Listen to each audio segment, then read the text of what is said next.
Chalon-sur-Saône, ont été tous deux condamnés au châtiment suprême hier soir par les jurés de Saône-et-Loire. Des jurés qui sont allés au-delà de la réquisition de l'avocat général. C'est dire si le courant populaire est fort en ce sens aujourd'hui. Il s'agit donc d'un phénomène de société à prendre en compte. Claude Sérillon. Le 18 octobre 1980, les jurés du Pas-de-Calais condamnaient à mort Jean-Luc Rivière, 24 ans, et Mohamed Charras, 21 ans, pour les meurtres d'une femme et de sa fille. C'était la première peine capitale prononcée en France depuis 16 mois. Le 28 octobre 1960, à Paris, Philippe Maurice, 24 ans, détenu permissionnaire et condamné à mort. Il avait tué un gardien de la paix. Le 26 novembre 1980, la cour d'assises des Ardennes, après 27 minutes de délibération, condamné à mort Jean-Jacques Nicolas, 23 ans, assassin de son rival, le procureur avait requis une peine de prison à perpétuité. Aucune peine capitale n'avait été prononcée dans les Ardennes depuis 30 ans. Cela faisait également 30 ans lorsqu'à Chalon-sur-Saône, hier soir, après 90 minutes de délibération, Paul Laplace, 58 ans, et Bruno Albert, 27 ans, ont été ensemble, selon la formule, condamnés à avoir la tête tranchée. Contre Bruno Albert, qui lui n'a pas tué, le procureur avait requis aussi une peine de prison à perpétuité.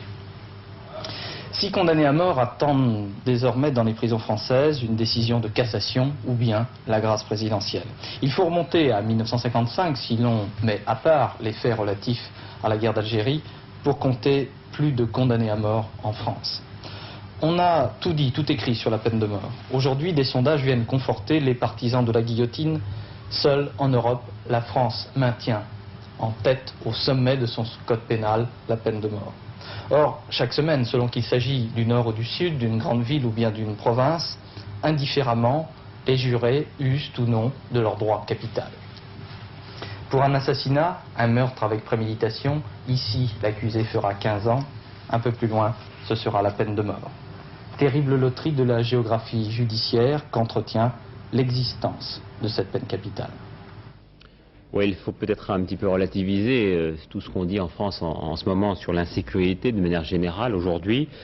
Nous avons par exemple les statistiques annuelles de la gendarmerie qui notent que la progression de la criminalité a été légèrement moins importante en 80 que l'année précédente. Il s'agit donc de progression. Plus 11% en 80 donc, contre plus 12,55% dans l'année 79. Il y aurait aussi peut-être beaucoup à méditer sur cette décision que va prendre apparemment le gouvernement ouest-allemand. Il s'est déclaré aujourd'hui favorable à une libération des derniers criminels de guerre encore emprisonnés, et ce pour des raisons humanitaires. Le plus connu d'entre eux est Rudolf Hess, 87 ans. Ils sont une poignée dans son cas. La décision qui n'a pas encore été prise va sans doute provoquer bien des réactions en France. Parlons maintenant des problèmes du logement en France à travers une enquête que va nous présenter tout à l'heure Alain Doubeski sur les prix de l'immobilier. Mais d'abord par le biais d'une protestation peu banale, mais peut-être révélatrice d'un vrai malaise en de nombreux endroits.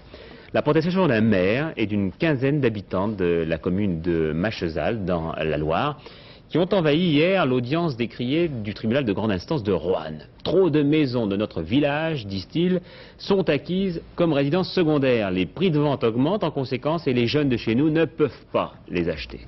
C'est un reportage de Gérard Rinet et de Patrice Dutertre. Beaucoup d'agitation cet après-midi dans la cour de la mairie de ce petit village. Un village de 300 habitants à l'écart d'une nationale entre Roanne et Lyon. Un village qui se meurt. 40% des habitations sont des résidences secondaires fermées 10 mois par an.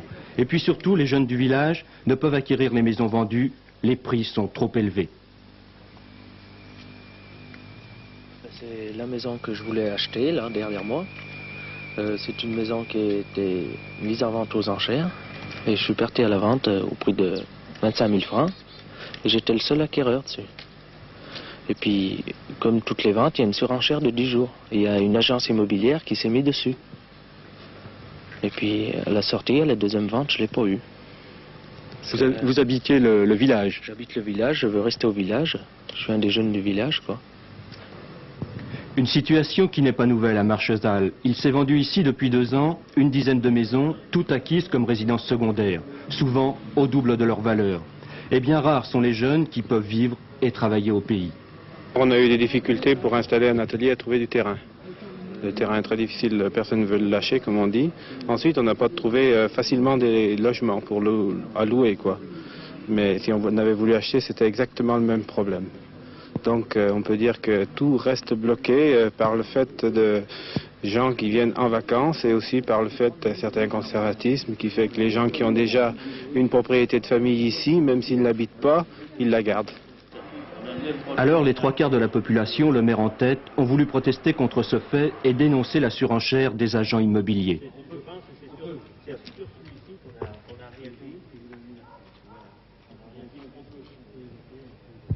Nous voulons réagir face à cette situation et dénoncer ces agents immobiliers qui font pratiquement toutes les transactions sur cette commune.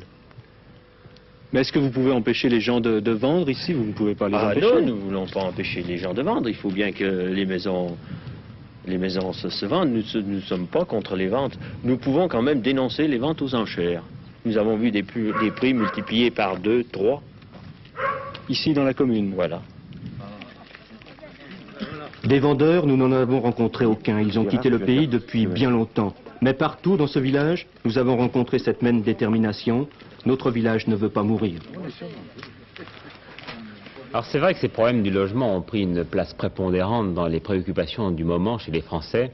Après le boom de l'année dernière, des prix qui ne cessaient de grimper et des occasions de plus en plus rares, voilà que le marché se détend, comme disent les spécialistes. Et oui, le public est moins solvable, le crédit est plus cher. C'est ce qui ressort d'une enquête de la FNAIM, les agents immobiliers, qui constate que de nombreux appartements restent invendus, mais que les prix ne baissent pas en conséquence. Encore faut-il nuancer l'affirmation par une enquête région par région. C'est ce qu'a fait Alain Doubeski. Cet appartement de 110 mètres carrés situé dans le 17e arrondissement coûtait 700 000 francs il y a 16 mois, exactement en septembre 79.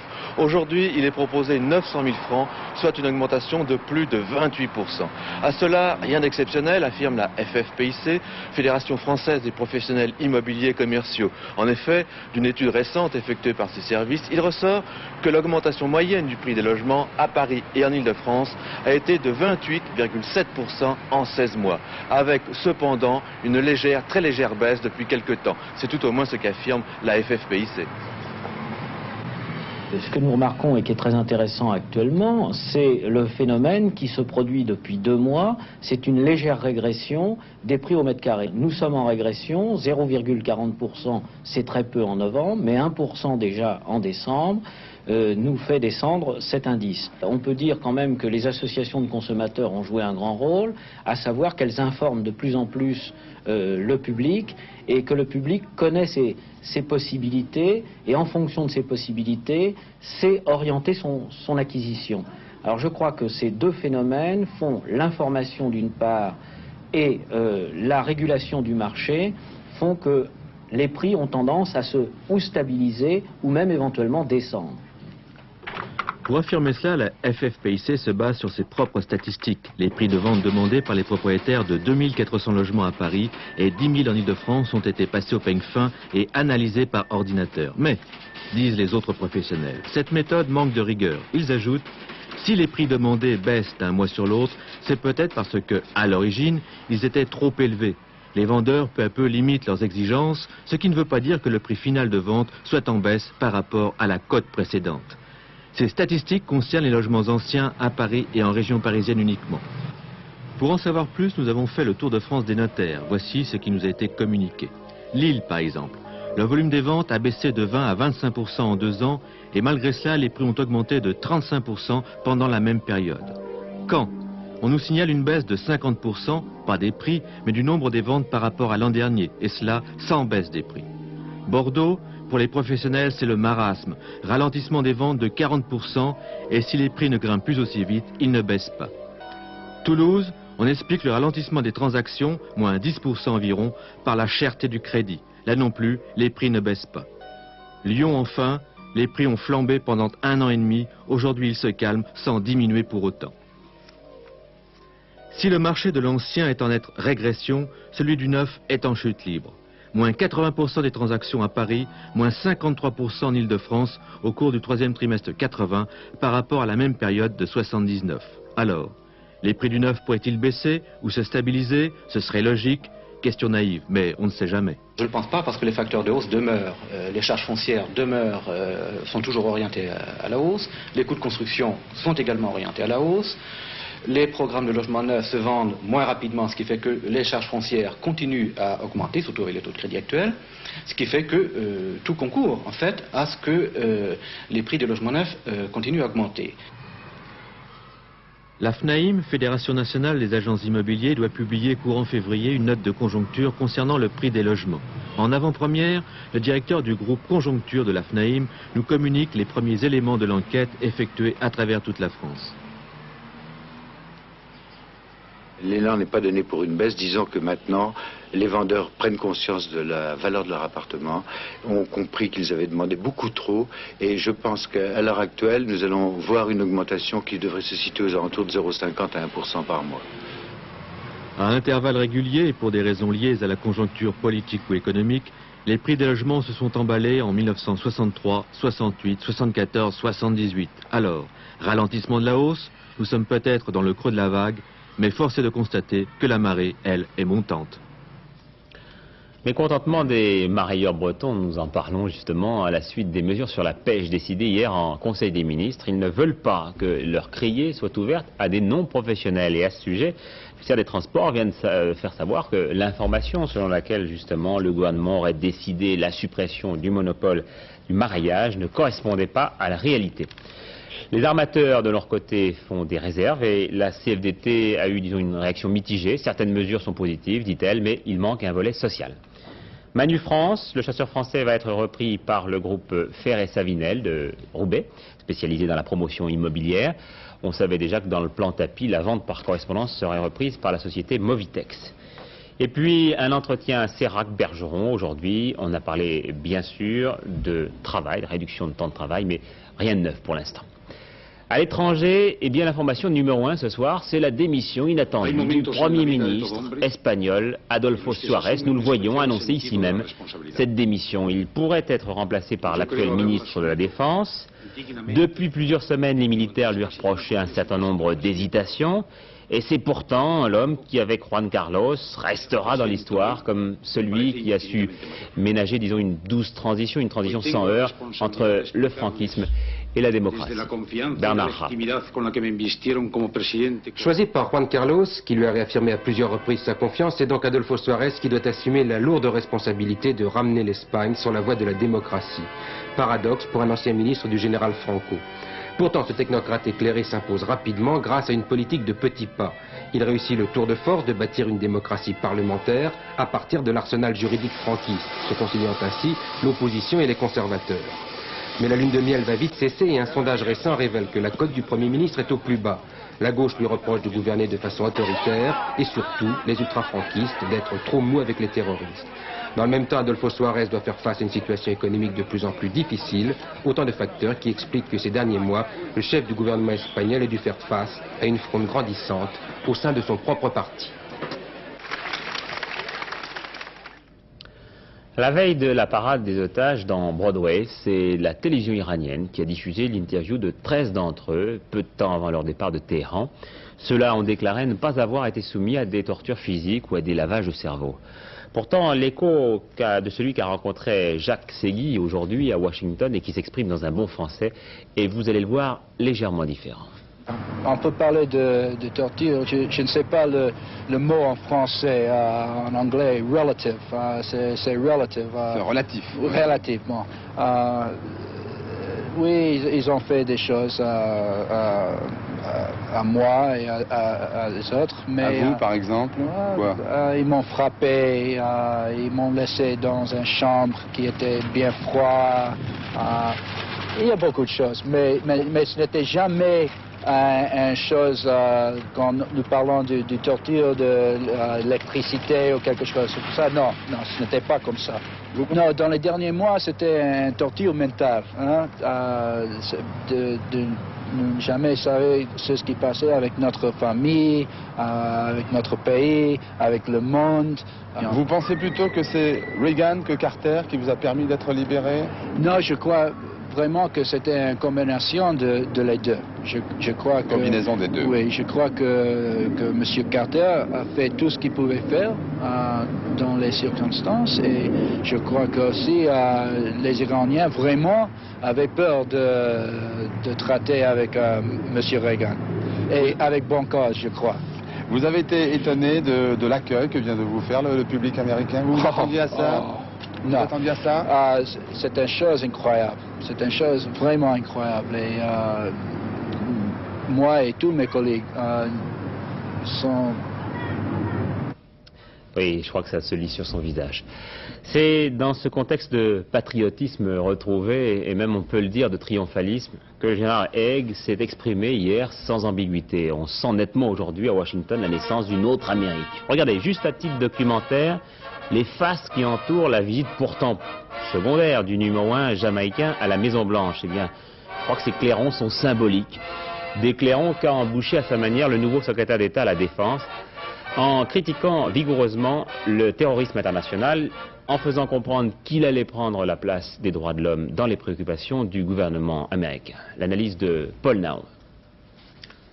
Les Occidentaux attendaient donc une Amérique forte, ils l'ont aujourd'hui, et les propos du général Haig prouvent désormais que la diplomatie des États-Unis ne se fera plus dans la nuance, mais dans le muscle. D'une certaine façon, le président Reagan, arrivé au pouvoir, tient les promesses du candidat en campagne, et l'avertissement solennel donné par le général Haig aux soviétiques en est l'illustration parfaite. En affirmant que la lutte contre le terrorisme allait prendre la place des droits de l'homme dans les préoccupations des États-Unis, le général Haig vise aussi bien les soviétiques qui agissent par Cuba interposés dans certains endroits du monde, en Afrique par exemple, mais elle vise aussi bien les pays d'Amérique latine comme le Salvador. Autre conséquence des propos du général Haig, la diplomatie américaine ne sera plus tiraillée, disons, entre les décisions de la Maison-Blanche et celles du département d'État. Plus de cohérence donc au sommet, et les soviétiques sont bien prévenus. Le général Haig leur a dit en substance, si vous voulez continuer de négocier avec nous, tenez-vous bien, sous-entendu aussi, attention à la Pologne. Reste ce que n'a pas dit le nouveau patron de la diplomatie américaine, à savoir de quels moyens il disposait pour appliquer ses propos vigoureux. En un mot, les moyens de sa politique. Autre pôle de fermeté dans le monde ce soir, la conférence islamique de Taïf en Arabie Saoudite qui a achevé ses travaux en réclamant le retrait immédiat, total et inconditionnel des forces étrangères d'Afghanistan et en lançant un nouvel appel à une manière de guerre sainte. Écoutez la conversation qu'a eue son secrétaire général, M. Chatti, avec Philippe Rochon. La mobilisation générale veut dire que nous utiliserons des moyens économiques, politiques, diplomatiques, mass média et bien entendu dans le cas où il n'y a rien d'autre à faire, c'est la guerre bien sûr. Une image qui nous a surpris, c'est la poignée de main entre M. Chadli et le roi Hassan II du Maroc. Est-ce qu'on peut dire qu'une négociation va s'engager maintenant? Je pense que ce poignée de main promet beaucoup plus. Je pense que ce contact humain dans un lieu vénéré par les deux parties, dans un cadre, le cadre de la conférence islamique accepté par les deux parties, et dans un esprit de coopération. L'esprit qui a présidé ici à Taïf était un esprit de coopération. Je crois que tout cela jouera et aura un effet favorable sur l'avenir des relations algéro-marocaines. Comment les déclarations du président de la République française sur l'Afghanistan ont-elles été accueillies au sommet de Taïf? Eh bien, les avis sont partagés. Pour certains, c'était un peu hâtif et ça aurait dû être précédé par des consultations. Pour d'autres, c'est une bonne initiative. En ce qui me concerne, je trouve que c'est une bonne initiative parce que nous avons, dans une résolution prise au dernier Conseil des ministres, nous avons préconisé l'organisation d'une conférence internationale comme possibilité pour un règlement de l'affaire d'Afghanistan. Je pense que si les Russes acceptaient une conférence à laquelle ne serait pas associé le gouvernement de Kaboul, nous ne pouvons qu'applaudir. Oui, M. Chatti qui n'avait pas ce que nous appelons en termes techniques de retour son et qui était donc obligé de nous parler par téléphone. Alors, puisque nous parlons de l'accueil réservé à la proposition française de conférence sur l'Afghanistan, il est indispensable de se tourner vers Moscou, le principal intéressé, qui n'a toujours pas officiellement réagi. Moscou n'a toujours pas réagi officiellement à la proposition de Valéry Giscard d'Estaing. Le ministère des Affaires étrangères du RSS s'est contenté d'indiquer aujourd'hui « Nous étudions la proposition française ». Pourtant, le sentiment ici est que cette proposition ne soulève pas l'enthousiasme. L'agence TASS a indirectement répondu à M. Giscard d'Estaing en rappelant que le problème afghan devait être réglé par Kaboul en priorité. Or, le président français n'estime pas nécessaire cette présence à sa conférence.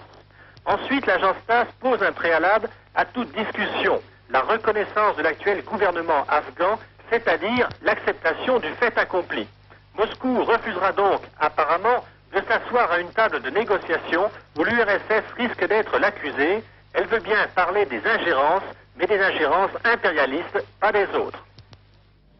Oui, l'agence TASS qui a par ailleurs eu des mots très durs sur la situation en Pologne, plus durs encore que d'habitude. Et parallèlement, on est un petit peu frappé également du ton du gouvernement polonais, qui vient de faire savoir qu'il serait contraint de prendre des mesures indispensables au fonctionnement normal des entreprises au cas où les grèves se poursuivraient dans le pays. Le gouvernement qui a rappelé qu'il était tenu par la Constitution de maintenir l'ordre et la discipline et d'assurer aux citoyens les conditions d'une vie normale. Varsovie n'en a pas dit plus sur la nature donc de ces mesures de contrainte qui pourraient être prises au cas où les grèves seraient poursuivies. Et visiblement, sur place, à Varsovie, Solidarité renouvelle son appel à la cessation des grèves. Il souhaite donc qu'il y ait détente. Les négociations avec le Premier ministre reprendront demain. L'Allemagne fédérale menacée d'une récession économique, c'est le rapport annuel du gouvernement ouest-allemand qui nous apprend que la croissance en 81 serait sans doute négative, au mieux nulle. Que le chômage toucherait plus d'1 million de personnes et que la hausse des prix serait de près de 5%. Nous sommes loin bien sûr des chiffres auxquels nous sommes habitués ici, mais ce diagnostic donne à réfléchir. Michel Meyer. Tension et remous sur le front des monnaies. Les vendeurs de devises ne savent plus où donner de la voix. Le mark est en baisse, le dollar grimpe à des niveaux jamais atteints depuis 1978, le franc se tient bien, mais on assiste à une véritable fuite à l'ouest des capitaux en Deutschmark, un mouvement qui ne s'explique pas seulement par les taux d'intérêt juteux offerts à tous ceux qui placent leur argent en dollars. En réalité, l'Allemagne fédérale accuse les chocs pétroliers, d'où une crise de confiance envers la monnaie d'une économie qui, elle aussi, n'est plus ce qu'elle était. Ainsi, depuis 1 an, les voitures japonaises envahissent les ports de l'Allemagne du Nord. Arrivées par bateau entier, les petites japonaises coûtent de précieuses devises à un pays qui connaît depuis 80 les affres d'un déficit déjà chronique de sa balance des paiements. Les Allemands vivent au-dessus de leurs moyens, dit-on ici, en constatant par exemple une vogue irrésistible pour l'électronique et la haute fidélité japonaise. En même temps d'ailleurs que l'attirance toujours très prononcée des Allemands pour des vacances lointaines, exotiques et ensoleillées. En somme, les Allemands conserveraient des habitudes impayables en temps de crise. Une diminution de la production de 1% est prévue pour 1981. Cela sera synonyme de 1 200 000 chômeurs. Et ce n'est pas tout. Pays sans grande réserve énergétique, l'Allemagne fédérale n'a pas de programme cohérent et crédible afin de desserrer à terme sa dépendance par rapport au pétrole. Quelques rares réacteurs sont en chantier, mais l'énergie nucléaire reste en Allemagne une sorte de force diabolique qu'il faut combattre au même titre que l'État qui entend l'imposer. Tous ces facteurs expliquent donc la défiance des financiers envers une monnaie qu'un grand hebdomadaire allemand vient de montrer en train de se ramollir comme une vulgaire boule de gomme. Et puisque nous avons élargi nos préoccupations économiques à l'Europe, évoquons l'arrivée du japonais Nissan au Pays de Galles pour construire 100 000 automobiles par an, ce qui n'a pas l'air d'inquiéter les constructeurs français. La visite du président Figueiredo à Paris, le numéro 1 brésilien, a été reçu aujourd'hui par le président du CNPF. Il a jugé immenses les perspectives de coopération entre les deux pays. Enfin, des bombardements israéliens cet après-midi sur le sud Liban. 4 morts et 14 blessés, disent les Libanais et les Palestiniens. Ce sont 18 fantômes israéliens qui sont intervenus contre des camps palestiniens et des localités libanaises. Il s'agit de représailles après les tirs de roquettes qui ont fait 7 blessés la nuit dernière à Kiryat Shmona. Michel Debré aux États-Unis, il doit rester 4 jours à Washington et prononcer une conférence sur les relations franco-américaines. Les obsèques de Robert Ballanger à Aulnay-sous-Bois, plusieurs milliers de personnes étaient là. Un secrétaire d'État, des présidents de groupes d'autres partis, Georges Marchais bien sûr, et de nombreuses personnalités politiques ainsi que de simples camarades du Parti communiste. Et puis une réunion de prière à la mémoire du conducteur qui est mort dans le Paris-Roissy. Près de 1000 cheminots ont assisté en début d'après-midi à Drancy à cette réunion de prière. Jugement du tribunal de Bayonne contre 2 médecins ayant pratiqué des IVG dans leur cabinet. Le tribunal de grande instance leur a interdit de pratiquer leur profession pendant 5 ans. Mais le juge, utilisant la possibilité qui lui est offerte par un article du Code pénal, les a aussitôt relevés en totalité de cette interdiction. Donc ils pourront à nouveau exercer leur profession. Enfin, l'ouverture du MIDEM à Cannes, le MIDEM qui se penche cette année sur les nouvelles techniques, et qui dit nouvelles techniques dit souvent problème nouveau. Ainsi, cette multiplication des cassettes vierges, radio ou magnétoscopes, vous avez parfaitement le droit d'en faire ce que vous voulez. Vous pouvez enregistrer ce journal si vous l'entendez, ou bien de la musique, ou bien du cinéma, du théâtre. Mais les auteurs estiment qu'ils sont lésés, tout doucement mais sûrement, d'où risque de taxes supplémentaires. Une enquête de Gérard Holtz. Au MIDEM cette semaine à Cannes, au cours d'une réunion internationale, les éditeurs de musique ont évoqué la question des copies privées de cassettes. Alors au départ c'est assez simple. Vous avez un disque, une chanson qui vous plaît ou une cassette qui vous plaît, vous êtes chez vous et vous allez la recopier sur un magnétophone à cassette, sur une cassette vierge. Là où le problème se complique, c'est que vous n'êtes pas les seuls à faire cette petite opération. Et oui, car ce geste se reproduit à des millions d'exemplaires à travers le monde, avec des conséquences économiques importantes. Depuis plusieurs années, la vente des disques et des cassettes enregistrées est en baisse, alors que celle des cassettes vierges est en hausse. Les cassettes vierges responsables de la crise du disque, c'est possible, selon certains spécialistes. D'autant plus que cette copie privée est parfaitement légale. Si la copie privée n'est pas interdite, cela ne signifie pas pour autant que l'auteur ne doive pas être rémunéré.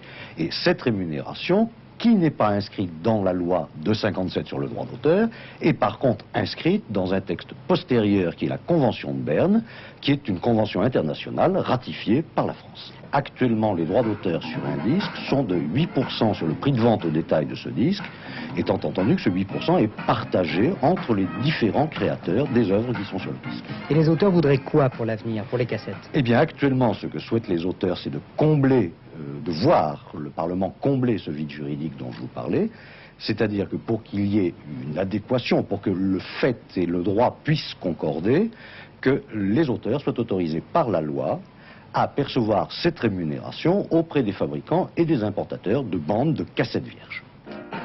Taxes ou redevances sur les cassettes vierges, on ne sait pas encore ce que proposera la commission de concertation mise en place par M. Leca, le ministre de la Culture et de la Communication. Une commission composée de parlementaires et de toutes les professions concernées par ce problème.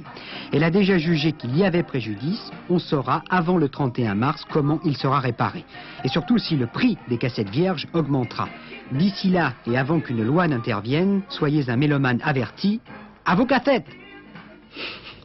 Il y avait un quartet aujourd'hui à Vincennes, je crois, oui, l'ordre d'arrivée, vous le voyez, le 15, le 12, le 9 et le 14. Il vous rapporte dans l'ordre 4 368 francs et dans un ordre différent 364 francs, le tout pour 5 francs, bien entendu. Je voudrais vous dire que dans le rallye de Monte-Carlo, dans l'épreuve spéciale qui vient de commencer, eh bien Jean-Luc Terrier n'a pas de chance. Sa Porsche vient de heurter violemment un rocher. Il a dû s'arrêter un long moment avant de repartir. Il est quand même reparti. Mon cher Laurent Bromède, la météo. Bien, écoutez, le temps est au beau fixe en point de vue du baromètre, la pression est haute et tous les nuages sont repoussés plus au nord de l'Europe. Un temps anticyclonique, comme on dit, ça signifie du soleil mais de la brume le matin, des températures un peu fraîches, et cela devrait durer 2 jours, 3 jours, 4 jours, peut-être même un peu plus. Enfin, nous verrons. En attendant la carte pour demain, bien, vous le voyez, de la brume un petit peu partout, dans le centre du pays ainsi que dans le nord-est, dans les vallées, disons, des rivières, et sans doute quelques brouillards givrants localement. Un peu plus de nuages tout de même sur la région méditerranéenne, ainsi que dans le nord du pays, sur les frontières du nord, où il y aura même peut-être localement un petit peu de bruine. Ensuite, dans la journée, eh bien, la plupart du temps, du soleil. C'est pour demain, bien, voyons pour après-demain, samedi. On peut dire que c'est pratiquement la même chose, vous le voyez, des brumes, du brouillard, et puis ensuite du soleil, de la Corse jusqu'à la Bretagne, un peu plus de nuages tout de même, juste sur l'extrême nord-est du pays, mais il y aura sans doute là aussi des éclaircies. Il faut que je vous parle des températures, car elles seront en légère baisse, principalement, vous le voyez ici, le matin, avec des gelées jusqu'à moins 6 degrés dans le Massif central, un petit peu moins, moins 2, moins 3 degrés dans l'ensemble du pays, disons des températures proches de 0 degrés. Les températures de l'après-midi en légère baisse également, elles sont assez agréables, entre 5 et 10 degrés tout de même, avec même des maxima à 13 degrés près des côtes de la Bretagne, de l'Atlantique, ainsi que de la Méditerranée. Enfin, un mot pour dimanche, je vous le laissais penser au début, et bien très certainement, si tout va bien, du ciel bleu. Attention tout de même aux brumes et aux brouillards le matin. Voilà Patrick. Merci Laurent. Comme la météo nous passionne, nous avons décidé de faire un effort particulier à partir de lundi prochain, tous les soirs de la météo, avec vous Laurent Broumède ou Alain Gillot-Pétré, un système perfectionné. En principe, toute la météo est encore mieux qu'aujourd'hui. Ça va être bien, je crois. Le dernier journal sera présenté par Pierre Alain vers 23h30. Et puis demain, l'invité de Jean-Pierre Guérin et de Daniel Bilalian dans Antenne de Midi sera Johnny Hallyday, qui ne s'est jamais aussi bien porté. Bonsoir à tous, à demain 20h.